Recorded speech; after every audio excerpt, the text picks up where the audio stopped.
যুদ্ধ কেড়ে নিয়েছে ঘর, ভেঙে দিয়েছে স্বাভাবিক জীবন, তবুও নিজের বাড়িতে ফেরার স্বপ্ন ছাড়েনি দক্ষিণ লেবাননের মানুষ। যুক্তরাষ্ট্র ও ইরানের সম্ভাব্য চুক্তিকে ঘিরে নতুন আশায় বুক বাঁধছেন তারা। বৈরুতের একটি স্কুলে আশ্রয় নেওয়া হালা নেমর বাজ নামের এই নারী অপেক্ষা করছেন সেই মুহূর্তের, যেদিন তিনি আবার ফিরতে পারবেন নিজের গ্রামে। ইসরায়েলের তীব্র হামলার মধ্যে দক্ষিণ লেবাননের চেহাবিয়ে থেকে পালিয়ে ওই স্কুলে আশ্রয় নেন তিনি। এই যুদ্ধ কেড়ে নিয়েছে তার ঘর, পরিবারের শান্তি।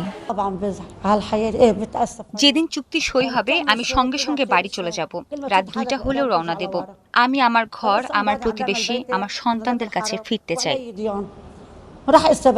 ২০২৪ সালের যুদ্ধের পর নিজের বাড়ি পুনর্নির্মাণ করতে ঋণ করেছিলেন হারলা, কিন্তু নতুন হামলায় আবারও ধ্বংস হয়েছে সেই ঘর।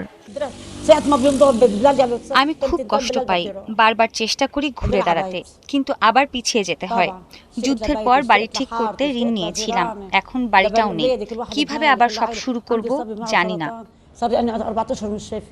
একই রকম ভয় আর অনিশ্চয়তার মধ্যে দিন কাটছে দেশটির বেশিরভাগ বাস্তুচ্যুত মানুষের। অস্থায়ী বাসস্থান, রান্নার ছোট ব্যবস্থা, কিছু প্রয়োজনীয় জিনিস আর স্মৃতির বোঝা নিয়েই চলছে জীবন। অনেক মানুষ এখনো অপেক্ষা করছেন নিজেদের এলাকায় ফেরার জন্য।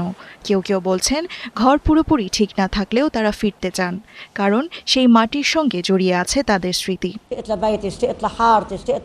যদি শুধু একটুও মাটি থাকে আমি সেখানেই বসবো, ঘুমাবো। এটাই আমার বাড়ি, আমার সন্তানরা এখানে জন্মেছে, আমার স্মৃতি এখানে।